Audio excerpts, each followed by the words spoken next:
Beginning, fault lines. I used to think the worst sound in the world was a shattering glass.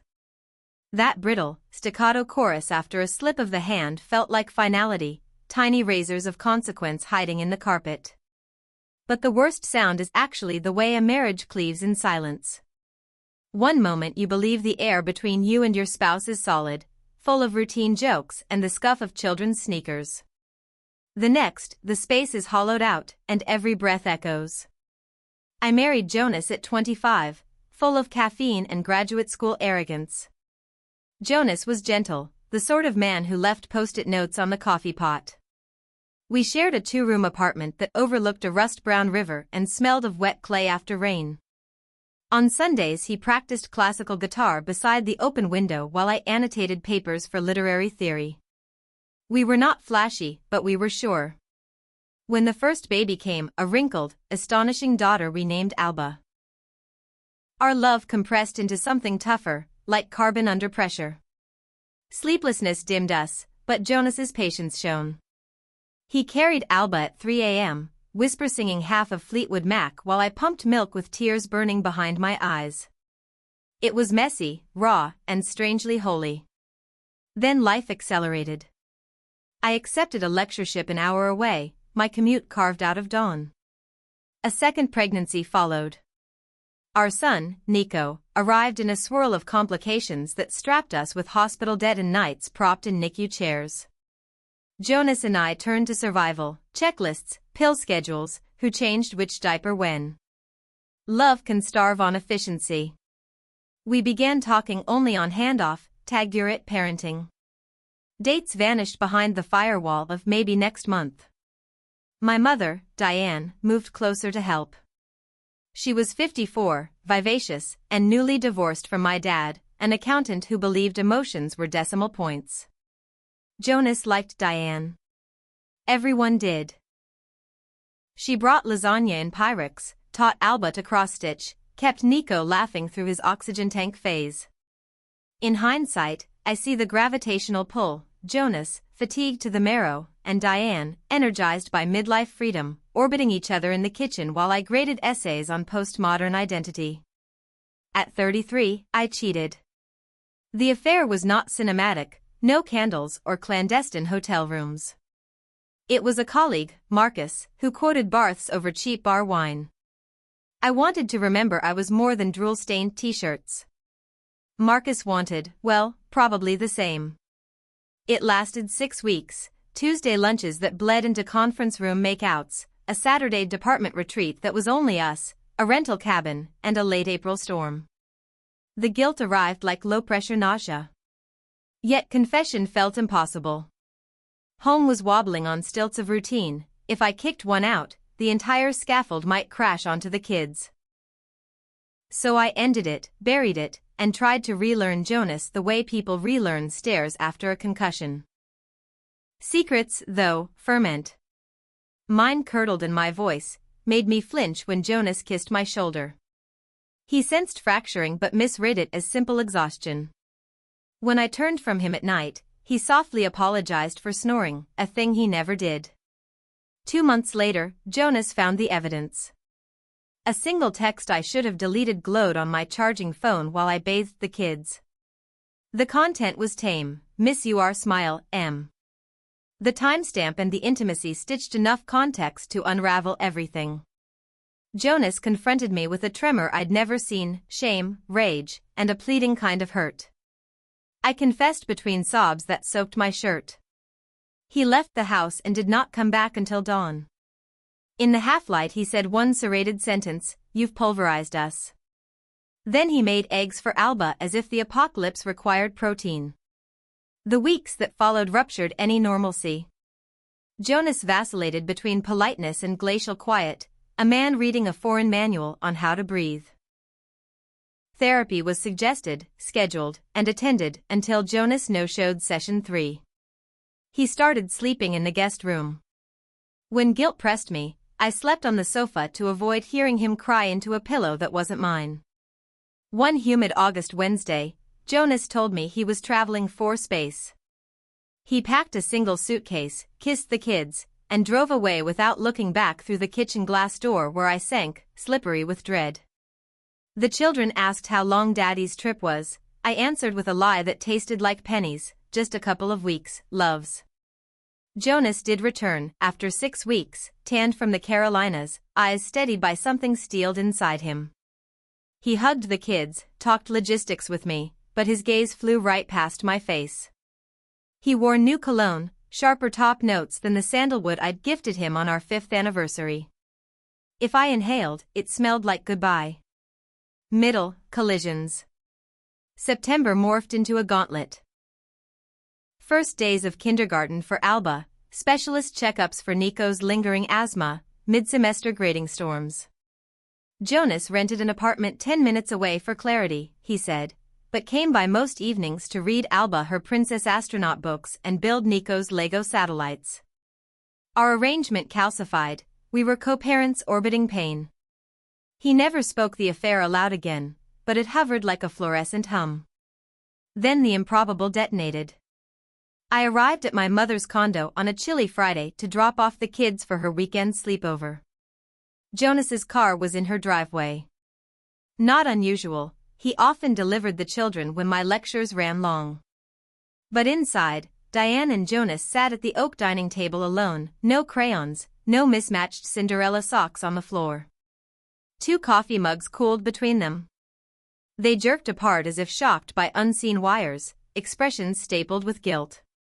I dismissed it as awkward post-divorce closeness, my mother consoling the man I'd wounded. Yet something sulphurous flickered. Weeks advanced. Twice I swung by unannounced and found Jonas's hoodie draped on Diane's chair, his guitar case leaning by her sofa. My gut slapped me with déjà vu, artifacts of intimacy I'd once left in Marcus's Subaru. I confronted her one Sunday sunrise, my voice scouring. "Are you seeing him?" Diane's reply traveled from a cavern of conflict. "It isn't like that," she began, which of course meant precisely that. Jonas was in pain. "We just talk." Her cheeks reddened, eyelids fluttering as if to shield glimpses of some wild, blooming secret. "We're a disaster he's trying to survive," I hissed. "Not a romance subplot." "I never meant." "Then stop." My hands shook with a primal filial authority I hadn't felt since adolescence. She nodded, eyes watering. I left believing crisis averted, not noticing hope smoldering under her lashes. 3 weeks later, Jonas asked to meet at Riverside Park. He stood beneath a maple shedding brazen orange leaves. The air smelled of bonfire smoke and cold apples. "I need to tell you something," he said, voice pitched tight. "I'm going to be a father again." Every neuron misfired. "What, whose?" burst out before I braced. "Diane's." "Your mom. She's pregnant." His tone was corpse still, as though reading a lab result. 14 weeks. Universe, appended. Shock first. Then visceral betrayal screamed through capillaries, Jonas weaponized reproduction, my own mother complicit. I tasted iron. But above the cacophony rose a weird clarity, I had detonated him first.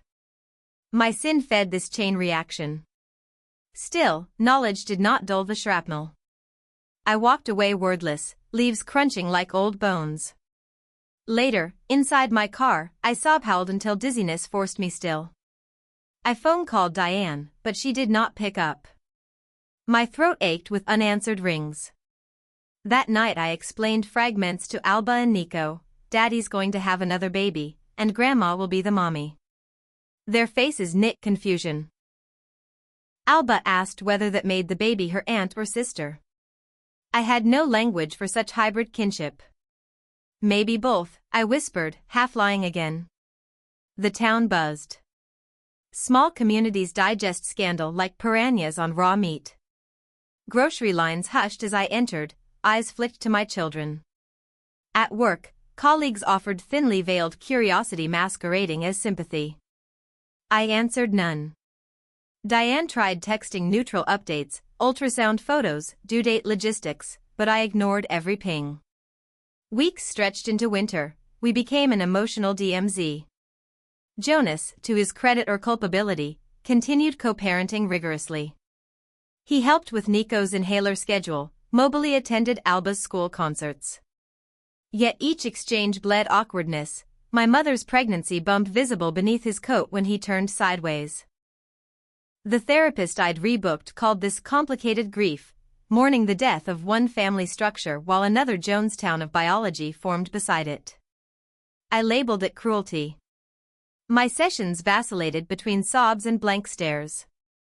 Healing, I learned, is not linear, it zigzags like a drunk wasp. By mid-January, Diane was 6 months along. A polar vortex iced our town. Jonas shuttled her to prenatal appointments, scraped her windshield of frost. I saw them once at the clinic lobby, Jonas kneeling to tie Diane's bootlace because bending swelled her dizziness. The tenderness in that motion stabbed deep. That used to be me, shoelace intimacy. At home alone, I raged. Then, startlingly, I desired numbness more than revenge. The children were my axis now. They needed constancy amid this genealogical labyrinth. I started making color-coded calendars, school, therapy, dance lessons, allergist visits. Control by highlighters. Gaps crawled into nights after the kids slept. Silence worried edges of my sanity. I reopened old hobbies, watercolor, journaling, jogging, but each felt like applying small band-aids to an amputated limb. My mother's impending baby shower loomed like a glitch in reality. RSVPs from her bridge club pinged my inbox, though she knew I would not come. February melted into March. Jonas's steady presence with the kids provided ironic relief. He never missed Tuesday night spaghetti, rotated supervising Alba's reading logs. We rarely spoke of Diane, maintaining a ceasefire for the children's sake. Nonetheless, tension electrocuted the air. I once dropped a glass measuring cup, the shatter echoing the earliest fear, and Jonas instinctively knelt with broom and dustpan, eyes meeting mine with a flicker of the man I married. We froze, shame all around. A week later, Diane's water broke, 5 weeks early. Jonas hammered on my door at 2 a.m., cheeks windburned. Hospital, he gasped. Adrenaline surged. Despite rift, maternal instinct propelled me. I called a neighbor to stay with the kids, flung on jeans backward, and raced the 20 minutes to County General. In the maternity ward's fluorescent hush, Jonas paced. Diane labored behind double doors. A nurse updated us, preeclampsia escalated, they were prepping for C-section. Jonas went gray. I touched his forearm, the first voluntary contact in months. No words existed, yet the gesture said everything. I know you're terrified. I know that terror. The surgery succeeded. A baby girl, 7 pounds the size of resilience, named Kala. She needed brief NICU observation but would thrive, nurses said. Jonas exhaled a tectonic sigh. When I met Diane in recovery, her face was a map of exhaustion and awe. She whispered hi, honey, like she used to when I skinned my knee at 6. I could not speak, tears blurred monitors into halos. In the hallway, Jonas slid to the floor, back against cinderblock, head in hands. I never meant to hurt anyone this bad, he croaked. I crouched. The antiseptic smell pricked nostalgia of Nico's NICU nights. Jonas, I said. He looked up at my raw voice. What do we do now? The question hung, the softest détente. End, strange constellations. Healing resembles kintsugi, not erasure, but gilding cracks with new minerals. It began in silent bits, a nod across Alba's soccer field, a text with a photo of Kala's tiny fist curling around Jonas's finger. Diane and I tiptoed through postpartum updates. She mailed me almond flour muffins with a handwritten note, vitamin D and forgiveness. I cried over batter crumbs. I finally visited her townhouse when Kala was 2 months old. The baby slept in Diane's crook, eyelids fluttering dream milk. My own children hovered, marveling at this infant who was both aunt and sister, their genealogical snowflake. Diane's living room smelled of lavender detergent and fresh starts. We talked while Jonas grocery shopped with Alba and Nico. The conversation was stilted, but we kept at it, layering minutes like thin parchment. Diane admitted the affair began shortly after Jonas left. She insisted love surprised them. She apologized, again and again, voice shaking. I answered with truths raw as winter air, you ripped me open. But I see how you love him. And how he loves Kala. We wept, passing Kleenex like peace treaty scrolls. Boundaries emerged. Jonas and I filed for divorce, final 3 months later, mutually signed with minimal litigation, assets split, custody arranged, alternating weeks, equal holidays. Therapy pivoted from grief to co-parenting strategies. We learned to speak like business partners of our children's welfare while burying old marital reflexes. It was clumsy but functional. Summer arrived, humid with cicada lullabies. Jonas and Diane married in an intimate backyard ceremony. I helped Alba pick a mint green dress as flower girl. Nico carried satin pillows. I did not attend. I spent the day at a lake cottage with a novel and sparkling water, but when Alba FaceTimed me, cheeks strawberry joyous, I realized absence didn't equal spite, it was self-preservation. Gradually, I rebuilt personal identity. I enrolled in a part-time MFA program, writing fiction about women who survive weird storms. Friends coaxed me to midnight karaoke. I dated carefully, a graphic designer named Elle who adored hiking, a paramedic with kind eyelashes, but kept relationships light while I reassembled trust like Lego bricks. Jonas and I formed a new language, cordial laugh over Nico's comedic timing, shared pride when Alba mastered long division. Once, at the children's joint birthday party, our birthdays twin, Jonas complimented my ginger carrot cake frosting, a nod to early days when we baked together at 1 a.m. The ache of nostalgia was gentler now, more memory than wound. Diane and I progressed slower. Mother-daughter dialogues recalibrated around boundaries. She never offered parenting advice unprompted. I never weaponized past mistakes in discussions about homework or curfews. We texted pictures of blooming peonies, swapped soup recipes, gradually allowed laughter back. Kala grew like a sunrise. Her laugh, airy and rhythmic, echoed Alba's baby giggles. Watching Jonas hold her, I observed a fatherhood dimension both familiar and foreign. He looked lighter, as though remorse had burned off layers of old selves. I wondered if love sometimes breaks to refashion bigger vessels. 3 years later, I stood at the elementary school talent show. Alba, now 9, played ukulele and sang a song she wrote about family constellations. Some stars collide to shine again. Jonas sat beside Diane in the front row, Kala bouncing on his knee, her tiny fists applauding. I sat 2 rows back, next to Elle, who squeezed my palm. When Alba finished, the audience erupted. I looked at the patchwork of humans who defined my children's universe: ex-husband, mother-stepmother hybrid, half-sister-aunt, girlfriend, classmates, and felt a surprising swell of peace. Life had not returned to what it was, it had evolved, mutated, and, if I liberally rewrote the definition, healed. The hurt did not vanish, it integrated. Where the glass once shattered, sunlight now refracted through edges I had glued. Some days, the cuts tingled phantom sharp, but more often they glimmered, warning, memory, evidence of survival. After the show, Jonas approached. Alba was amazing, he said. You coached her chords? Mostly, I smiled. She's self-taught beyond measure. He handed me a small envelope. Inside was a photo, the 5 of us: me, Jonas, Alba, Nico, and baby Kala, taken accidentally by a passerby at last month's zoo trip when Dave the penguin splashed us. The snapshot was candid chaos. Nico gasping mid-laugh, Kala squealing, Jonas's hair dripping, me wiping water from Alba's glasses. Joy unscripted. I thought you'd like a copy, he murmured. It felt complete. I met his eyes. Years ago those eyes mirrored devastation I'd caused, later the vengeance he'd exacted. Today, I saw acceptance. I nodded, throat tight. Thank you. We parted with an unspoken treaty. We could not undo pain, but we could choose what grew in its soil. That night, after the kids slept at my place, I pinned the zoo photo to the corkboard above my desk. Around it I tacked Alba's constellation lyrics, Nako's crayon rocket, Kala's first finger paint smear forwarded by Diane.